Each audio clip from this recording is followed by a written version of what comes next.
Hello friends, कसे आहात तुम्ही सगळे? आशा करते तुम्ही सगळे छानच असाल.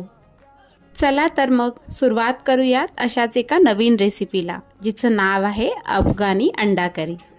त्यासाठी मी एका भांड्यामध्ये थोडं तेल घेतलं आहे आणि त्यामध्ये घातले 3 उभे चिरलेले मोठे कांदे, अद्रक, लसूण आणि 7 ते 8 काजू. आता मिक्सरच्या भांड्यामध्ये सांबार आणि मिरची घातली आहे. त्यातच हा हलका परतलेला कांदा घातलाय. कांद्याला फक्त हलकं परतायचं आहे ट्रान्सपरंट होतपर्यंत आणि याची स्मूथ अशी पेस्ट करून घ्यायची आहे.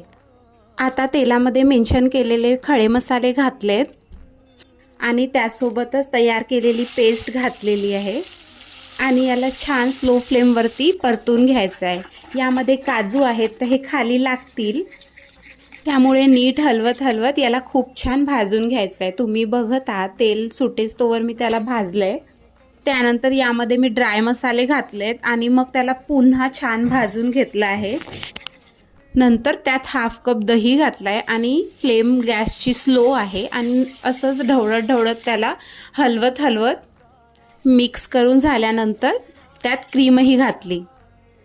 तुम्ही बघू शकता इथे ग्रेव्हीला खूप छान टेक्स्चर आलं आहे. 5 ते 7 मिनटं झाकून ठेवल्यानंतर छान तेल आलंय वरती मसाल्याला. आता मी अंड्यांवरती कट घालून त्याला तेलावर थोडंसं फ्राय करून घेणार आहे. रोजच्या आपल्या हळद, तिखट आणि मीठ एवढ्या बेसिकच मसाल्यांचा यात वापर केला आहे मी आणि थोडीशी कसुरी मेथीसुद्धा घातली आहे.